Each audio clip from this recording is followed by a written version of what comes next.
Hi, this is Michael Buffer, and welcome to the BoxHard Podcast. Hello, everyone. This is Mikey Garcia. This the monster from the swamps, Regis Rougarou Program. Hey, what's up? This is King Carlos Molina, former IBF world champ. This is Michael, the Bounty Hunter, 2012 Olympian and your people's champ. This is Charlie Edwards, flyweight champion of the world. This is Fast Eddie Chambers, and you're listening to the BoxHard Podcast with my main man, Joey Coastman. Hello everybody and welcome to episode 370 of the BoxHard Podcast. I'm your host Joey Coastman. I'm joined as ever by former heavyweight world title challenger, one of my best friends in the entire world. It is of course Mr. Fast Eddie Chambers. Eddie, how you doing this week, my man? I'm doing good, bro. How are you? That was such a dead reaction to the nice introduction with all my energy. Hey, you know what? I'm doing great. I'm about to jump off the ceiling, man. What's going on? What's going on with you, Joe? Not much, my friend. That's more like it, though. That's the energy we need. Diving straight into the review part of the show as ever. We're going to start here with a card that took place on Friday. It was on Fight TV, if I'm not mistaken. We had Sonny Edwards move to 19-0, a successful defense of his IBF flyweight world title against Felix Alvarado, former champion, now 38-3. He had 33 KOs to his name. Alvarado was a proven banger at world level, but Sonny Edwards just too good, too clever. I think Alvarado maybe won a couple of rounds. You know, it seemed like he was getting to Edwards late on, but you know, Edwards is such a talent, and I've said it time and time again. Brilliant fighter, obviously from my hometown, Croydon. So yeah, good stuff for him. Friend of the show. On the undercard, we had Jack Bateson lose his he's now 17-1. I should mention, by the way, Sonny Edwards, obviously unanimous decision. I'm not sure if I said that over 12 rounds. Jack Bateson loses his He was TKO'd in the 12th and final round against Shabazz Massoud, who's now 11-0. Somebody's had to go. Jack Bateson was the underdog for a reason. This guy, Shabazz Massoud, there's been a lot of talk about him, a lot of hype about him for quite a long time, and I think he's proven it there on the big stage, really. Over 12 rounds, obviously. World title undercard. You know, good amateur in the opposite corner in Jack Bateson, and a lot of people who hadn't heard of Massoud were wondering how he could be the favourite. Well, he's proven how good he is to everyone, I think is the best way to say. It was for the WBA Intercontinental Super Bantamweight title. Bateson down twice in that 12th round. Gutted for him. But yeah, brilliant win for Shabazz Massoud. Also on the undercard, we had Thomas Essomba, now 11-8 with a draw. He lost a split decision over 12 rounds to Marcel Braithwaite. So crazy, really. I mean, these fights obviously were at the lower weights, you know, Superfly, Fly, Super Bantam. They all ended up going to the final round of the fight. So, you know, we saw 36 rounds of boxing there in 3 fights. Even though Bateson got knocked out in the 12th and final round, we still got to that 12th and final round. Thomas Essomba was the favourite against Marcel Braithwaite, who's now 14-3. It should be mentioned that Braithwaite failed to make the weight, by the way, and it was a final eliminator for the British title. It was supposed to be. Yeah, I mean, Braithwaite, I think, was a little bit better than what we thought. I think he fought with a good game plan. And Thomas Essomba, I just thought maybe the experience was on his side and stuff like that. Way better than his record suggests. And maybe he'd get the win. The bookies felt the same. It was always a fight that I think was going to go the distance. That is what I expected to happen. I thought Essomba would win on points, but Marcel Braithwaite managed to clutch it. That split decision there. Moving out to this one, it took place at the York Hall in Bethnal Green. Also on the Friday, it was live on BT Sport. Gonna mention the three main fights. David Adelaide now 10-0, a knockout in round 2 against Elvis Garcia, now 9-4. He was down 3 times in the second round. Garcia came to give it a go a little bit of a tough guy. But, it was never going to end well for him. We had friend of the show, Willie Hutchinson, move to 15-1, a TKO there in round 7 against Luca Spadaccini, who's now 8-5 with 3 draws. Spadaccini down prior to the stoppage. Nick Ball as well in the main event, now 17-0, a knockout in the very first round against Jesus Rubio, who's now 21-2 with 3 draws. Down 3 times Rubio for the WBC silver featherweight title. I expected more from the Mexican. He was a big puncher from what his record suggested. I know he didn't have much notice, but to be stopped in a round was a massive statement really for Nick Ball, and kind of a bad look for Rubio. Obviously, Mexicans have got that reputation for being super, super tough. And because he could bang to a decent enough level, there was a lot of people fancying him to get the upset. We've got to remember Nick Ball's only 5'2", and he was giving away a lot of height there. He had the disadvantage of being the much smaller guy. And yeah, I fancied Rubio potentially. I didn't think, I wasn't going to put my life savings on it, but I felt that for 12-1 for the knockout was quite a decent price. But obviously Nick Ball smashed him really, and that's so impressive. And it was never a fight that was going to go the distance, even though these guys are featherweights. They're kind of the smaller guys really. But Nick Ball, such an exciting fighter, but only 5'2" at featherweight. It's crazy. There's other featherweights out there that are around about the 5'10" mark. So much smaller guy, but yeah, very exciting to watch. Moving out now to the Manchester Arena in Manchester. This one was live on Sky. It was on the Saturday. Let's talk about the undercard. A upset win for Jordan Ellison, the journeyman, now 14-44 with 3 draws. He was able to beat on points over 4 rounds the previously undefeated Dylan Chima, now 7-1. It's a tough one really when you're only a couple fights into your pro career. I say a couple, Dylan Chima 7-0, but you could tell like Dylan Chima is not fully developed in terms of his boxing skills and his, in terms of being a fully fledged boxer just yet. I think he's still very much a work in progress, learning on the job, and to throw him in with a very seasoned journeyman, in a 4-rounder, that's so risky, because those 4-rounders, man, if you lose one round, like you lose the first round, you've got to win all 3 of the next, and it's just like they're very risky. So if you throw a guy in who's not very experienced, doesn't have a big amateur background, you throw him in with a seasoned, tough journeyman like Jordan Ellison is, this is what can happen. So his career has temporarily been derailed. Elsewhere on the undercard, we had Vidal Riley move to 7-0, a TKO in the 3rd round against the previously undefeated Ross McGuigan, now 3-1. We had Fraser Clark go the distance, I believe, for the first time in his career. Brilliant bet this one was. I mentioned it last week. Fraser Clark to go the distance against Kamil Sokolowski. Felt it was always going to happen. He didn't really hurt Sokolowski, I don't think, throughout the contest. So Fraser Clark 4-0. Kamil Sokolowski now 11-27 with 3 draws over 6 rounds. You could more than double your money with that one there. So that was a fantastic bet. What else did we have? This was a bit tough to take actually. Tyler Denny, he's now 15-2 with 3 draws. A successful defense there of his English middleweight title against friend of the show Bradley Ray. Gutted for Bradley Ray. Spoke to him after the fight.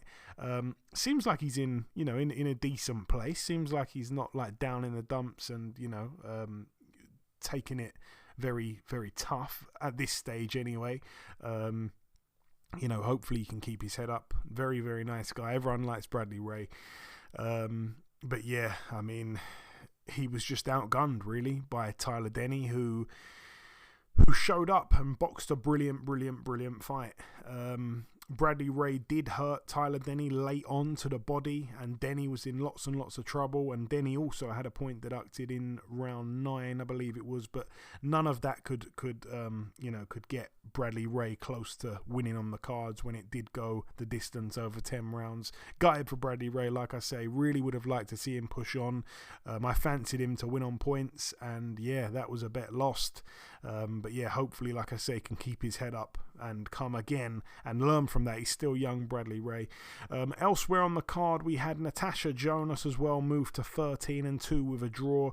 It was a unanimous decision over 10 2-minute rounds there against Marie-Eve Decaire, who's now 18-2. I'm going to be honest, I didn't see much of this fight. It was for the WBC, WBO and IBF World Super Welterweight titles. Obviously a unification there. Jonas had 2 belts, Decaire had 1 belt. I think she had the IBF, if I'm not mistaken, could be wrong. But anyways, Decaire, as far as I'm aware, was dealt with quite easily by Clarissa Shields, and then Natasha Jonas obviously got in there with Decaire, and from what I saw, the bits I did see, it looked like it was a much tougher fight than people expected it to be. Yeah, I can't remember the scorecards off the top of my head, to be honest with you, but I think there might have been a couple of close ones, I think. And yeah, I mean, Natasha Jonas, as we know, not really a true 154. I mean, she's small at the weight. We saw Decaire, the much bigger lady in stature, and yeah, Jonas at times was really struggling to deal with Decaire. I think it was late on that Decaire came on strong, from my memory, from the little bits I did see. But yeah, I'm not sure what you can read into that. I'd like to see Jonas get back in with Terry Harper. I think that'd be a good fight again. But yeah, I mean, yeah, decent fight, like I say. And I don't want to see Jonas against Shields. There were people talking about that. That's a terrible fight for Jonas. I don't want to see that. But yeah, great win for her. She's still, managed to turn her career around despite being in her late 30s. She's doing a brilliant job. And also on the card, Dalton Smith, now 13-0. It was a close kind of fight, I guess, at times against Casey Benjamin. I'm not sure how many rounds I gave Benjamin, but he was well in the fight and competitive every round, really. Dalton Smith just that little bit better, though, in all areas. It was a defence of Smith's British super lightweight title. Like I say, 13-0. Casey Benjamin now 16-2 with a draw. I'd like to see Benjamin come again. I think he can.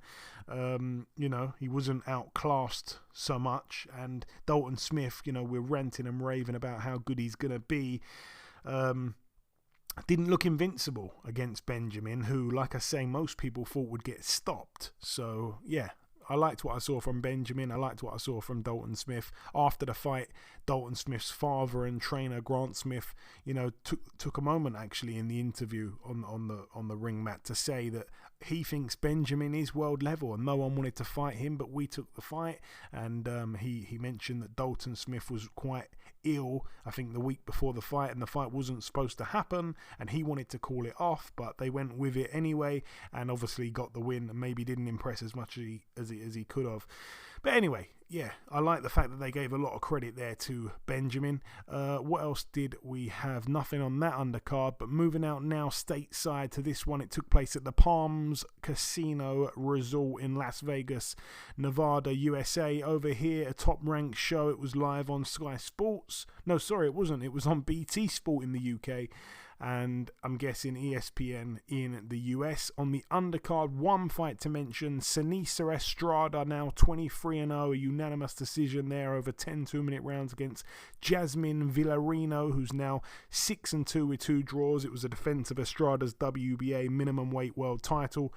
I expected Estrada to maybe get the stoppage there, but she didn't. She went the distance. I don't remember watching any of that fight, I've got to be honest. And then the main event, Zanibek Alimkhanuly, and I think you can pronounce that about 7 different ways, depending on where you're from. He's now 13-0, a unanimous decision over 12 rounds, a defense of his WBO world middleweight title against Britain's very own Denzel Bentley, now 17-2 with a draw. Yeah, I mean, Bentley put up a decent fight. A lot of people felt he'd get stopped, and he'd probably get stopped as quick as he did against Felix Cash, or maybe even quicker, because Alimkhanuly's this monster that no one wants to fight. But Alim Kanuli, again, didn't look invincible here. I think he started well. It took Bentley quite a while to come out of his shell. He seemed like he was just there. I'm not sure what the game plan was. He was kind of standing there, very defensive-minded, and it's not really the way to win a fight, especially when you're away from home. You're a big puncher. You need to kind of, land something. You need to get the respect of Alim Kanuli. You need to, put him on the back foot maybe, and don't let him dictate everything. But it seemed like he was quite happy to just sit back at times. He tried a few different counters there, but there was a lot of tippy-tappy kind of shots, and I was just thinking to myself, he's going to lose this fight, even if he doesn't get stopped. He's going to lose this fight within the first 4 rounds if he continues to fight like this. But he did eventually start opening up as the fight went on, and like I say, Alim Kanuli started breathing quite heavy and got caught a few times as well, but, the rightful winner in the end, Alim Kanuli, pretty much, very wide. A landslide win, really. But it wasn't that impressive because we all expected him to bang Denzel Bentley out, and that's not what happened. So, credit to him. Credit to Bentley as well. I think his stocks go up again with a loss. And, I think a lot of people are going to probably be quite excited to see him again. Terrible questions from Mark Kriegel in the ring afterwards, saying to Denzel Bentley that he looked a bit scared for the first few rounds. Was he scared, and was he surprised to be still there after 4 or 5 rounds? Just crazy questions. Like, you could tell Denzel Bentley was feeling so awkward. He was shaking his head. He didn't know what kind of questions they were. Mark Kriegel seemed like he hadn't thought anything through. And moving out now to the final card to mention, it took place at the Rocket Mortgage Fieldhouse in Cleveland, Ohio. It was live on DAZN. Let's start with the undercard. Good win for prospect Raymond Ford, now 13-0 with a draw, a KO in round 8 there for the WBA Continental Americas featherweight title against Zakaria Lucas, now 25-2 with a draw. Lucas down in round 1 and in round 8. Richardson Hitchens as well with a win, 15-0, a defense of his IBF North American super lightweight title, an 8th round retirement win against Yomar Alamo, didn't want to come out for round 9. He's now 20-2 with a draw. Eddie, you came off mute, so I'm gonna come to you. What was you gonna say, my man? Ray Ford, he looked good, and I'm not just saying that just because there's connection between me and his trainer, one of his trainers, and Coach Ant, but he really looked good. And the kid that he fought, the guy he fought, was world level fighter, good banger. And the plan they had was to kind of reverse that, put him on the back foot, keep him going in reverse, and it worked. And Ray Ford looked exceptional, taking care of business in there. And I also liked some of the things that Hitchens was doing with the guy he was fighting. Honestly, though, it kind of gave me like some of the time, like his aggression and his ability was eventually going to win the fight over, and that's why he ended up, being on the stool at the end. However, there were certain things that I've seen with it. His punch selection could be a little bit better, and he was obviously trying to call out Montana Love, and Montana Love is talented and he's good. I mean, we're going to obviously get to that in a minute, but I honestly, from looking at Richardson Hitchens, I don't know for sure if with what I saw from that particular fight. Now, styles make fights, so that doesn't necessarily mean that he won't go in and he wouldn't be able to beat a Montana Love, but it was just as he looked in certain spots, punch selection would not have to be a little bit better. He's got speed. He's got ability. I think he's got pretty decent pop, but I'm not sure how that would work with him. And I would have to, that would be an interesting fight that I would want to see. So it's good that he called him out, but it's definitely interesting. But I think the star of the card, to be honest, from what I've seen up to that point, was Raymond Ford. He looked good. He stopped a guy who I don't even know, has he ever been stopped before? I don't even think he's been stopped before. And did it in an impressive fashion. It was good to see. Yeah, and that's why I think, so many people rate Raymond Ford and say that he is one of the brightest prospects there is in world boxing. So yeah, moving on to the main event, Montana Love loses his O by disqualification. Now 18-1 with a draw. It went into round 6. Very controversial in the end, obviously. And the winner, Steve Spark, now 16-2. Montana Love down in round 2, and then obviously disqualified in the end for throwing Steve Spark over the top rope. I don't know if you saw this, Eddie.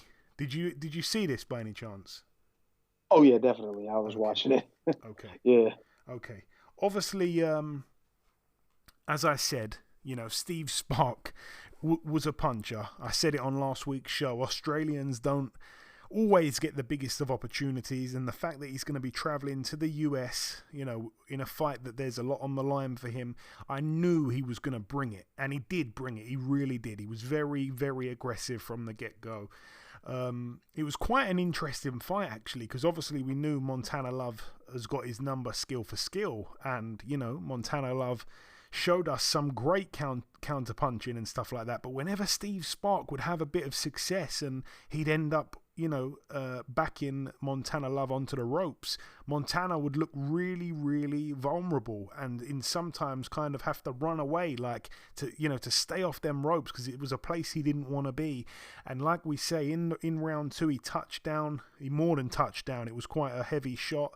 He went down. I wasn't sure. It was one of those knockdowns when you see it, in real time. You see it, not in slow mo. The way he went down, I was like, oh, I don't know if he's getting up. It's one of those knockdowns where he could be out. And he did get back up. And to his credit, his legs look quite strong very quickly after being dropped and getting back up. So his recovery skills were good, but he was vulnerable many, many times, and he had to be on his A game really to win rounds. And then obviously the controversy that came in that final round was that there was an accidental head clash. The referee stops it because Montana Love sustains a cut.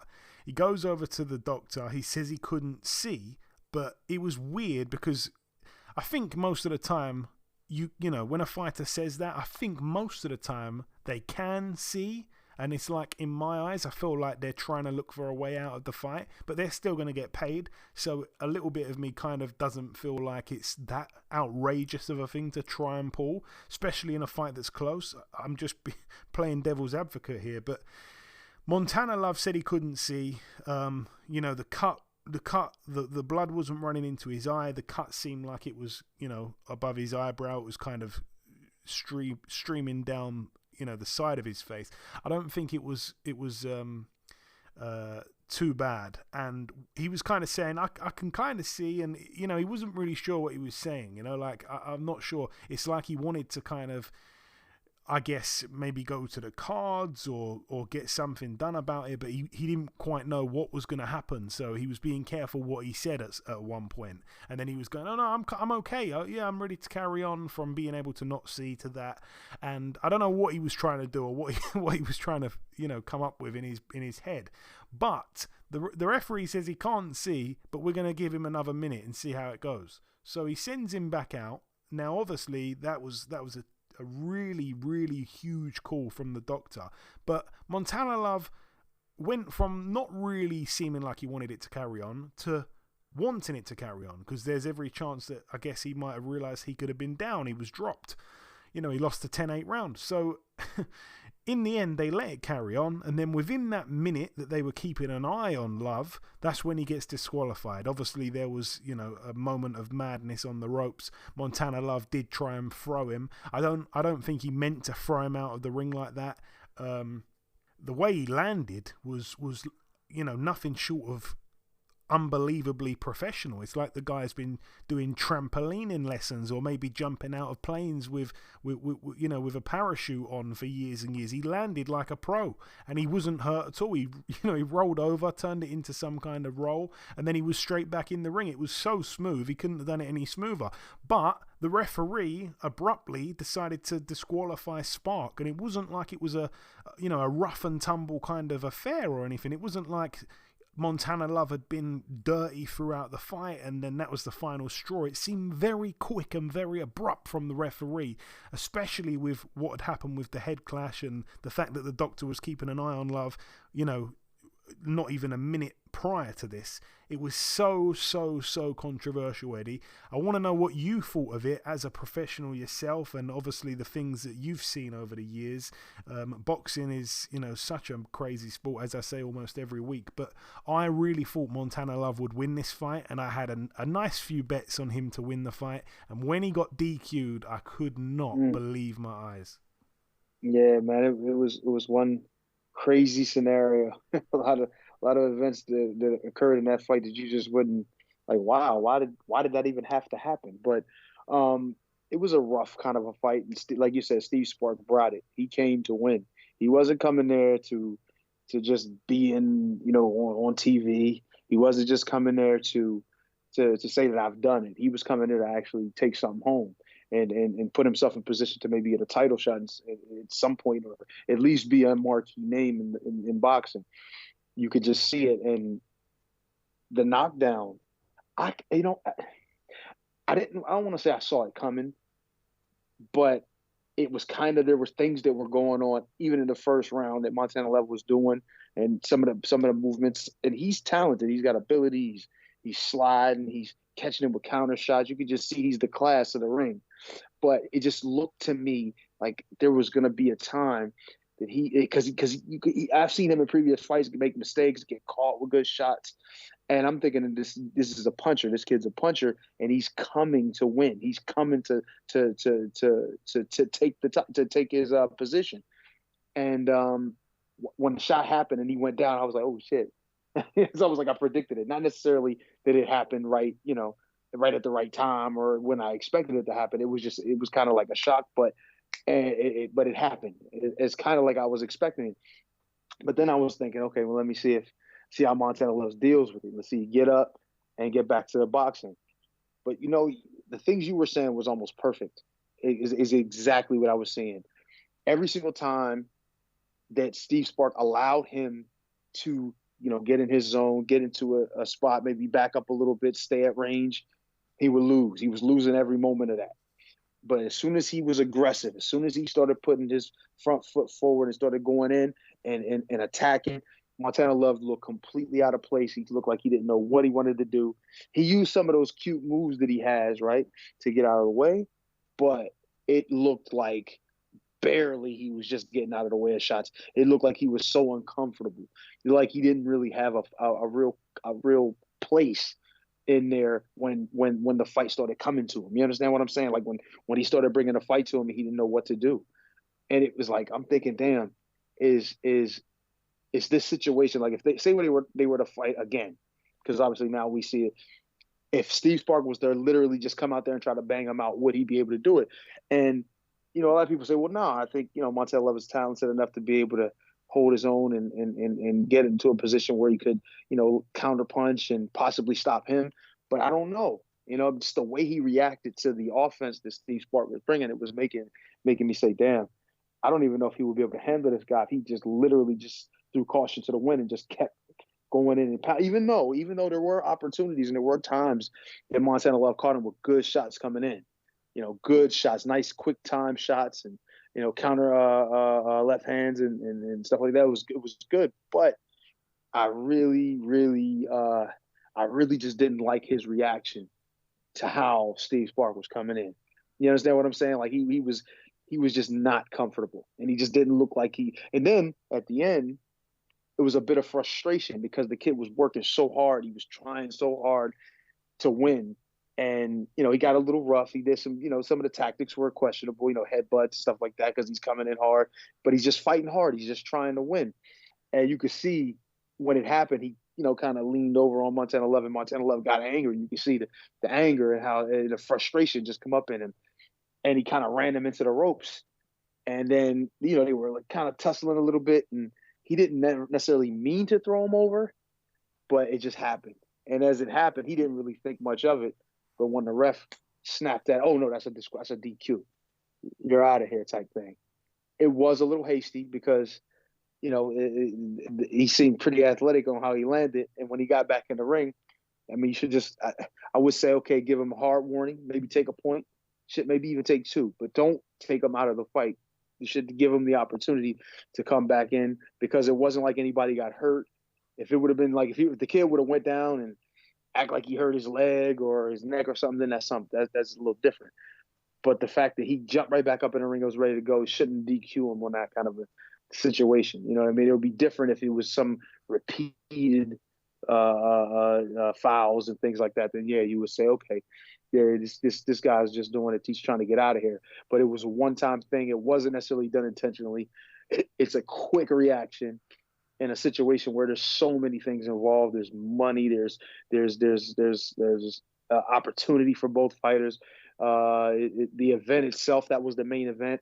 You don't want to just react too crazy. You know what I mean? Now they're going to be looking at him as a ref like, yeah, we got to be careful when we hire this guy. So we'll see what happens the rest of his reffing career, at least up to this point. I mean, this was a one-time thing, hopefully for him, but it kind of just took away from the excitement. And, the fight it was good energy in the fight.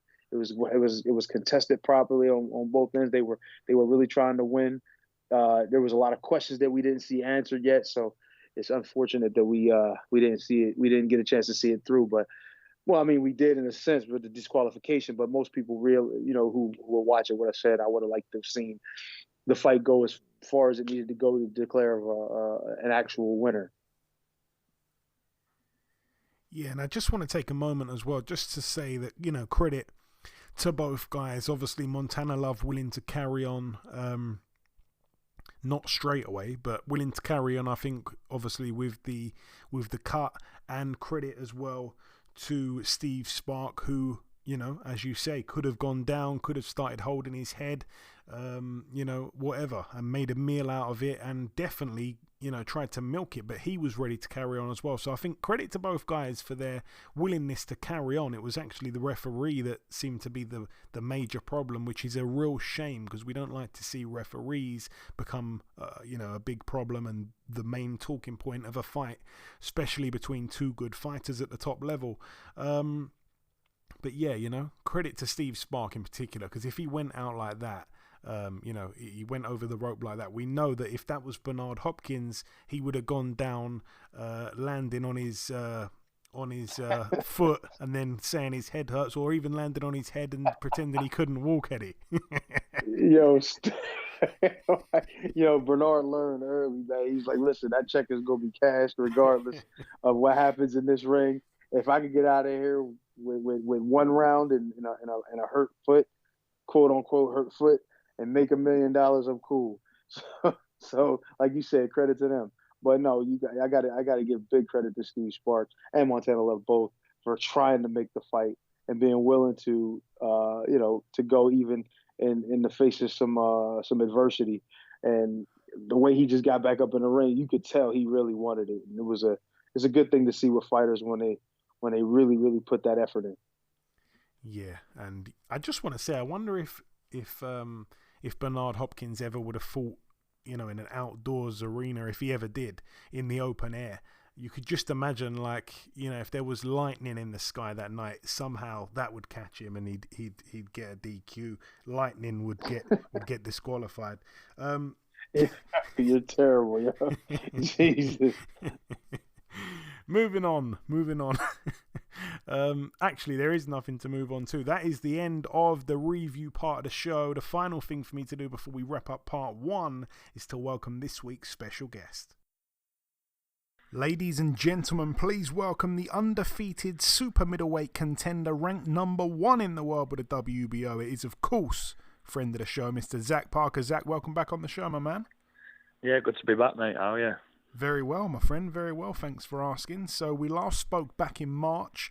At that time, you were about 8 weeks away from fighting in Derby against Demetrius Andrade. Obviously, it would have been an unbelievable night in Derby, but sadly, the fight fell through. Let's start with that briefly. Was that a tough one to deal with, Zach? I'm guessing it must have been. Yeah, it was hard at the time, obviously. First time fighting in front of the Derby crowd. And, at my beloved football ground, Pratt Park, but obviously everything happens for a reason, and where we're at now, fighting John Ryder 26. So makes that for a better fight, I reckon. Obviously, Andrade, I think, been having chase. Oh, I think I've lost you. Hello? Sorry, Zach, you went away for a few seconds there. Yeah, obviously, I was saying, obviously with the Andrade fight, I reckon I'd have been chasing him. And now with the John Ryder fight, it makes that for a better fight because he's going to meet me in the middle and it's going to make that for a much better fight for the fans. Yeah, I think stylistically it's going to be more exciting. It's just a shame. Obviously, the Andrade fight was supposed to happen a couple of times. It ended up keeping you inactive. So as you touched on it, you're going to be boxing John Ryder at the O2. Firstly, as I just mentioned there, you're coming off a whole year now of inactivity. Do you believe in ring rust, Zach? No, to be fair, I've done it all my life, so I know how to keep yourself in top condition, and obviously it's sparring helped, and I do a lot of sparring. I've been doing a lot of sparring, so yeah. I don't really believe in ring rust. Obviously, sparring helps and that, so yeah. I should be fine on November 26th. And 2 of your last 3 fights have been in London. You've boxed at the Copper Box, you've boxed at the Royal Albert Hall. Both of those 2 performances as well were arguably your 2 career best. You stopped Sherzod Kurzanov in just a round, then Vaughan Alexander in just 2 rounds. Both guys had never been stopped before. This time you'll be boxing at the O2 Arena. London isn't exactly close to Derby, but it seems like you're making it your home. Yeah, no stranger to boxing there. So obviously the O2, it's mad that I'm actually headline there, never mind boxing. Never been there until my press conference, so yeah, should be a good night for me.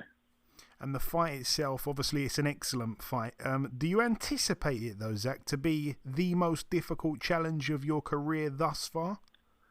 Yeah, 100%. He's probably the best person I've boxed so far. He's been in there with a lot of good people like of Callum Smith, Danny Jacobs, Billy Joe. A lot of people have been around the block, so yeah, should be probably my hardest fight. But I can make it easy if I box to my game plan. Yeah. And how do you see the fight playing out? Obviously, Ryder has improved so much over the last few years. He's coming off that career best win last time out against Danny Jacobs. It seems like he's in the best form of his career at the minute. Yeah. Watching the Danny Jacobs fight, it was a close fight. Obviously, Jacobs coming towards the end of his career now, or he's pretty much finished. But nevertheless, it was a really good win for John Ryder. But I just believe I'm coming into my prime, and I'm 28, going on 29, and this is recognising me the best in the world. And am I right in saying, Zach, that you've never boxed a southpaw as a pro? Is that a fact? I couldn't even say, to be fair. I've not even thought about it. I'm not even. Probably not, to be fair. Yeah. Yeah, I think I had a good look, and I was thinking, I was looking for every single person, and from what I could see, I don't think you'd been in with a southpaw as a pro. That's something I was able to dig up there. Yeah. The fight, Zach's obviously for the WBO interim super-middleweight world title. We had John on the show a couple weeks back, and I said the same thing to him. Surely the winner gets Canelo. Surely. Yeah. That's the aim. That's the big fight what all the super middleweights want at the minute. Likes of Benavidez plan, they're getting it together to fight each other, so the winner can get Canelo as well. So yeah, that's the aim. That's what I want. Even if it ain't Canelo, I just want the world title. This is one step closer to it. Obviously, interim world title, and if Canelo goes up to fight Bivol again and vacates the WBO, the winner of this gets made straight world champion. So yeah. It's a really big fight for me, and I need to be switched on. Yeah, 100,000,000%. And I feel that sometimes in the past, Zach, maybe you've been a bit too impressive with a win. And I was going to ask you, do you ever sometimes in the back of your mind kind of think, if you win a bit too impressively, it can sometimes do you more harm than good because it can make people run a million miles in the opposite direction? Yeah, that's the thing, innit? It can deter people from fighting you, but I'm only going out here and doing my job, innit? So if people can't stand up to obviously my power or anything, but right now with a big fight, I've been waiting for a big fight, and I need to take it with both hands. It's hopefully win this, and then try and get if Canelo vacates, try and get their world title back in Derby and get the Pride Park fight again. Yeah, we'd love to see it happen. And just finally, my final real question for you, Zach. I wanted to ask, if you do have one, what your final prediction would be for November the 26th. I know you hate going the distance. To get a stoppage against John would be super impressive, obviously. Yeah, obviously. I'm just going to be ready for the 12 rounds. If the stoppage comes, I'll take it with both hands like I have done in the past. But yeah, if Zach Parker win either points or knockout, it don't matter how it comes to me, as long as I walk out of that ring with the belt. There we go. And just finally, if you've got any closing words, Zach, for the listeners before we let you go. It's not been the smoothest of phone calls. We've been broke up a couple of times, but hopefully we get this last message clearly. Yeah. Just obviously tune into the fight or buy tickets. There's still tickets available. There's a really good undercard on the show as well. Likes of Dennis Khan, Shiraz. But the main bill, a lot of people are talking about it, and it should be make out for a great fight. He's going to come bring it. I'm going to come bring it, and may the best man win. Yeah, of course. It's going to be a brilliant card. It's going to be a brilliant show. And I'm going to say the main event is certainly better than the main event that Eddie Hearn, I think, put together for the same night, which is annoying. But I think if you've got one TV, we all know which fight we're going to be tuning into. Just finally, Zach, I wanted to say it's always a pleasure speaking with you, my man. You know that yourself. Best of luck November 26th, and we'll catch up sometime afterwards. Nice one, mate. Cheers for having me on again. Okay, now it's time for part 2 on this week's show. This part, of course, the news part of the show. What do we have here? 2 pieces of news. Let's start with this one. There's a card that's been announced for December the 3rd. It's a Matchroom card. We're going to see Julio Cesar Martinez defending his WBC flyweight world title against Samuel Carmona. That's going to be at the Desert Diamond Arena in Glendale, Arizona. That's going to be the co-main event for that trilogy fight between Juan Francisco Estrada and Roman Chocolatito Gonzalez. So it's great to have Martinez on the card as well, despite the fact I'd love to see him in with Sonny Edwards, but for whatever reason it seems like it can't happen. Boxer and Ben Shalom as well have announced a card for December 17th. It's quite a good card, actually. I think they're billing it the Christmas Cracker. I think the main event fight, if I'm not mistaken, is Chris Billum-Smith. He gets in with a guy called Armand. I'm not even going to try and pronounce that surname, and you know how brave I like to get with my pronunciations. I just go for it without a care in the world, but I'm not going to go for that one. I've got no idea where to start with it, but the guy's first name is Armand. So he's 14-2. That's about all I can say. On the undercard, a brilliant fight, by the way, at light heavyweight. We've got Dan Aziz 17-0 getting in with Rocky Fielding. So that is a really good fight, I think, there. Rocky Fielding probably at the tail end of his career, but he's been so inactive that I don't really know what he's got left, and it'd be interesting because at one point he was a decent fighter. What else do we have on the card? We've got Vidal Riley getting on the card as well. We've also got Caroline Dubois on the card. I think that's about it really for the big names. That's it though for the news part of the show. Moving on now to the preview part. We're going to start here with this one. It takes place tomorrow night at the Techport Arena in San Antonio, Texas. Over here, friend of the show, Hector Tanahara, 19-1 with a draw. The one loss, of course, came to William Zepeda. This is a 6-rounder here against Antonio Mejia, who's 10-4. All the best there to Hector Tanahara. Moving out now to France at the La Palastre in Le Canet in France. It's a terrible accent pronunciation. That wasn't too bad, Joe. I mean, I couldn't do it any better. Over here we have Milan Pratt, who is 17-0, getting in with Stephen Danyo, who's 20-5 with 3 draws. That's over 12 for the vacant EBU European Super Welterweight title. We've got Kevin Lele Saggio, 18-0, getting in with Emre Kukur, who's 19-1 with a draw over 12 rounds for the EBU European Super-Middleweight title. And the main event, Arsen Gulamirian, 26-0. He holds the WBA Super World Cruiserweight title. Do not ask me who he fought to win the belt, because I couldn't tell you, but he does hold the super title with the WBA at cruiserweight, and he gets in with the undefeated Alexei Egorov, who is 11-0 there. That's over 12 rounds, of course. That'd be a good fight, I think. I think Egorov was one of those good amateurs that turned over. I wonder if he's the favourite. I'm going to look into that. Moving out now to Mexico at the Distrito Federal in Mexico City. Over here, friend of the show, former IBF world champion Carlos Molina, 38-12 with 2 draws, gets in with Oziel Santoyo, who's 13-2 with a draw. It's over 10 rounds there at super welterweight. Carlos Molina, top of the bill, but also the promoter of the show. Decent undercard as well. A couple fighters on there that have been in big fights before. What else do we have? Moving out now to another part of Mexico. This one in Guadalajara. Over here, main event, Jaime Munguia. It's going to be on the zone, 40-0. He gets in with Gonzalo Correa over 10 rounds. Correa 21-5. Really just not sure what Munguia seems to be doing. Obviously, it was excellent that he become world champion at 154, and he was on a hell of a run, like wow. And then when he decided to make the move to 160, it's been so slow. I think the best fighter he's boxed at that weight would have been probably Gabe Rosado, if I'm not mistaken. I can't even think.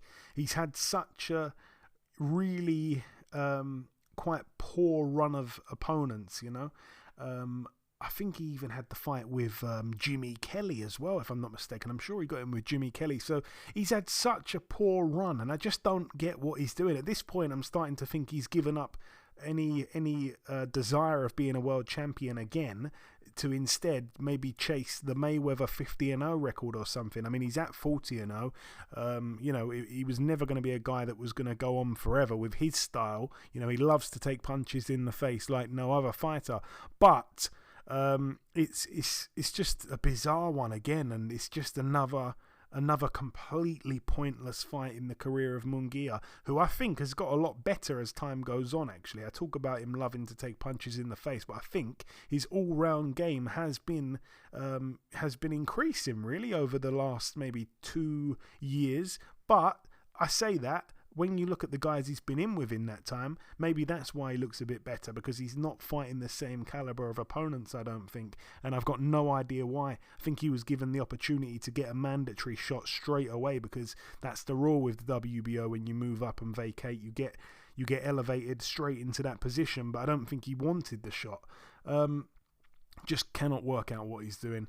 Moving out now to the Telford International Centre in Shropshire. This is in the UK. It's going to be on BT Sport. Over here we've got Anthony Yard, friend of the show, 22-2.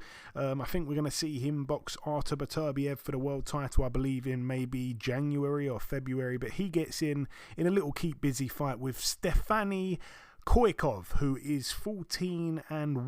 I think he was stopped in his one loss, but it was early on in his career. He's got 12 KO wins, if I'm not mistaken, but I don't think he's going to have anything to offer Anthony Yard. Maybe it might be exciting because he can punch a bit, but I expect Anthony Yard probably to bang him out within 4 or 5 rounds.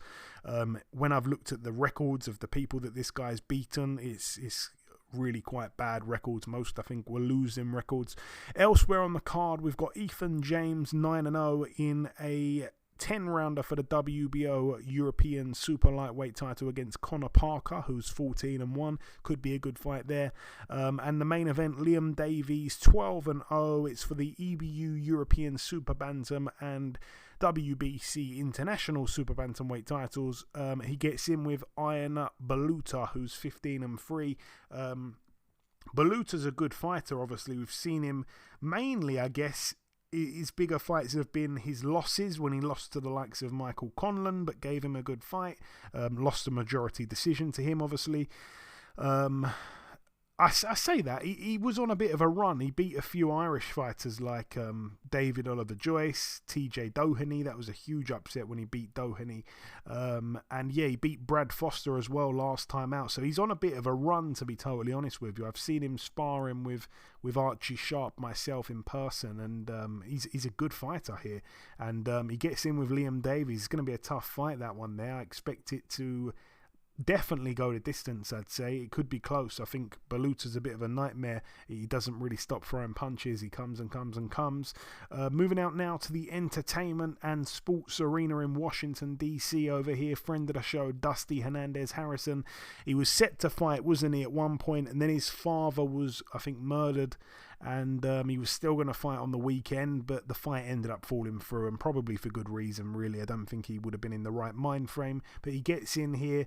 Apparently, anyway, there's still no opponent yet. He's 34-0 with a draw. He was a welterweight when he was at the top of his game, and he's now at cruiserweight, which is unbelievable. What else do we have? Moving out now to the McBride Hall in Gary, Indiana. Over here, friend of the show, Mary McGee, former world champion. No opponent just yet for her, but she's scheduled to fight. Her record 27-4. Hopefully she does get a fight. And then the final card to mention, it's just one fight to mention, at the Moody Theatre in Austin, Texas, USA. Over here, top of the bill, I think it is, Greg Hardy 1-0 in a 4-rounder against Hassim Rahman Jr. 12-1.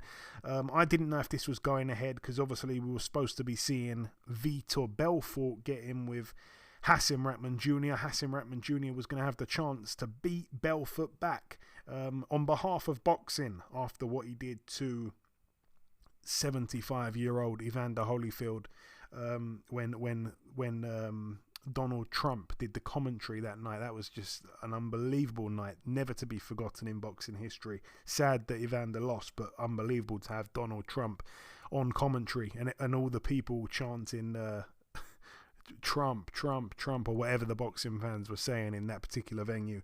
I want to see him on commentary again, actually. But anyway, Greg Hardy steps in, late replacement, because Vitor Belfort has COVID-19. So yeah, all the best to Vitor Belfort in his recovery from that, but it's not really the fight we wanted to see. There was rumours it was going to be Shannon Briggs, and I think a lot of people were thinking, wow, Shannon Briggs against Hassim Rahman Jr., wow, that's going to be kind of cool.